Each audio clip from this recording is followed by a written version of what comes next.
Bonjour à tous, ici Mathieu Vénis du site internet Penser et Agir.fr, le site dédié au développement personnel par l'action. Bienvenue dans l'épisode 30 de la série Agir au quotidien, un conseil par jour pour vous booster et pour vous aider à atteindre tous vos objectifs. Alors dans cet épisode, on va traiter du sujet comment gérer les situations qui arrivent à nous mais sur lesquelles on ne peut pas agir en pratique. Alors juste avant de vous donner les 3 étapes clés que j'ai envie de partager avec vous dans cette vidéo, eh bien, je vous invite à vous abonner à ma chaîne YouTube si ce n'est pas encore fait pour être notifié à chaque fois que je fais une nouvelle vidéo.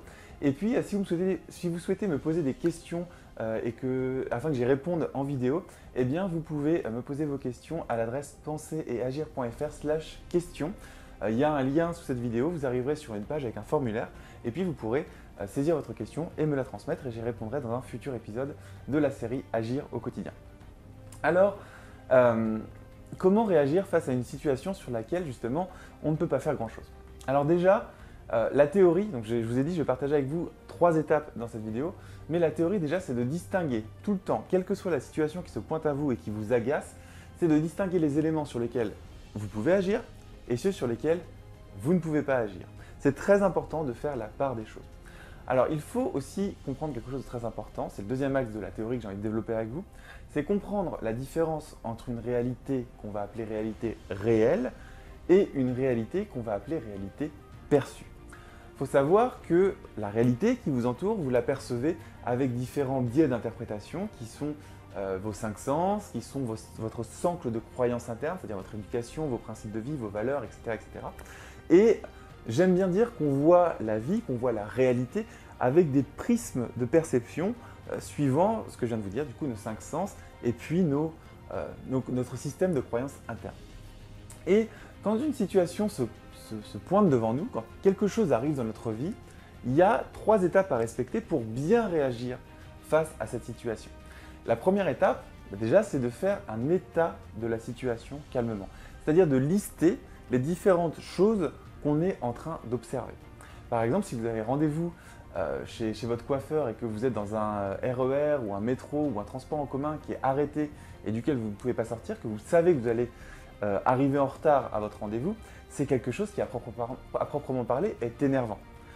Mais ce qu'il faut faire déjà, c'est reconsidérer la situation. La situation, c'est j'ai rendez-vous chez le coiffeur, j'ai rendez-vous chez le médecin, je suis dans un transport en commun, je suis en bonne santé, il y a des personnes autour de moi qui sont plus ou moins en train de s'énerver, le conducteur est en train de nous dire que voilà, le transport est arrêté pour telle et telle raison. Et donc là, on liste à peu près tout ce qu'on est en train d'observer à un moment précis de cette situation. Ensuite, la deuxième étape, c'est de tout simplement éliminer les observations sur lesquelles vous ne pouvez pas agir.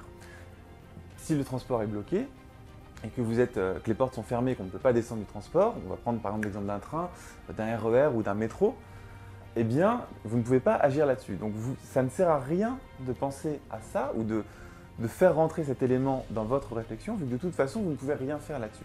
Donc vous éliminez petit à petit tout ce que vous avez noté dans votre tête mentalement, toutes les choses sur lesquelles vous ne pouvez pas agir.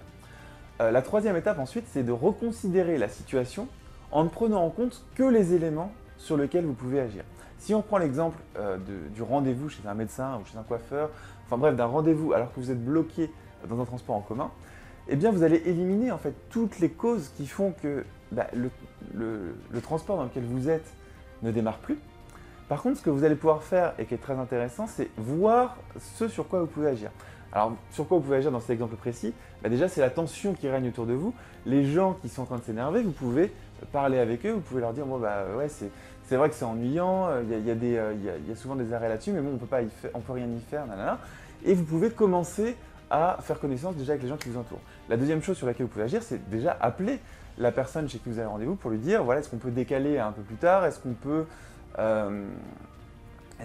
reporter le rendez-vous si jamais on ne peut pas décaler. Bref, appelez la personne avec qui vous avez rendez-vous pour lui expliquer la situation calmement tout simplement, lui dire que vous ne pouvez rien y faire et trouver une solution concrète avec cette personne.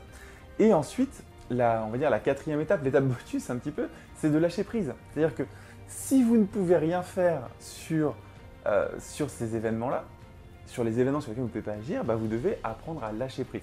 Pour ça, il y a une technique qui s'appelle la respiration profonde. J'en parlerai dans une prochaine vidéo, donc si vous n'êtes pas encore abonné à la chaîne YouTube, abonnez-vous, comme ça vous recevrez une notification dans votre compte YouTube quand je publierai cette vidéo sur la respiration profonde.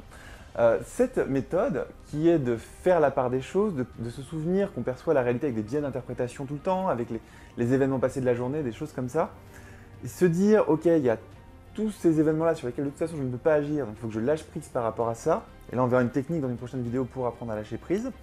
Et de l'autre côté, il y a ces événements sur lesquels je peux agir et prendre des actions concrètes pour agir sur ces événements-là. Cette méthode, vous allez pouvoir l'utiliser dans n'importe quelle situation. Là, je vous ai donné un exemple très simple avec un rendez-vous et vous êtes bloqué dans un transport en commun. Mais vous allez pouvoir utiliser cette méthode quelle que soit la situation qui se présente à vous. Alors bien sûr, ce sera plus ou moins difficile dans certains cas d'isoler comme ça les événements sur lesquels vous ne pouvez pas agir. Mais en tout cas, c'est selon moi la méthode la plus intelligente quand une situation arrive à vous de réagir. Vous dites ok, je ne peux rien faire là-dessus, donc je vais lister les actions que je peux entreprendre pour soit corriger le problème, soit le diminuer, en tout cas mieux le vivre et mieux le percevoir. C'est là où on revient sur ce que je vous parlais au début de cette vidéo, qui est la perception de la réalité, que à tout moment de votre vie, vous percevez la réalité avec des biais d'interprétation. Voilà, c'était Mathieu Vénis du site Penser et Agir. On était dans l'épisode 30 de la série Agir au quotidien. Si vous avez aimé cette vidéo, n'hésitez pas à la partager sur vos réseaux sociaux préférés, pour la partager avec vos proches, pour qu'ils puissent mieux réagir quand il y a une situation qui se présente à eux et puis qu'ils se disent « Waouh, qu'est-ce qui se passe? Je peux rien faire, c'est nul, c'est la merde ». Et puis voilà, au lieu de s'énerver, on va séparer les choses comme je le dis dans cette vidéo et trouver des actes d'action concrets.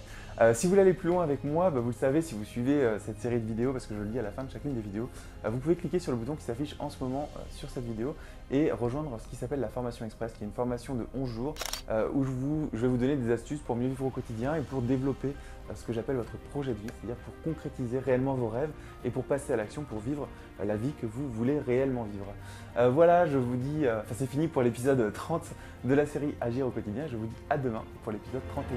Salut!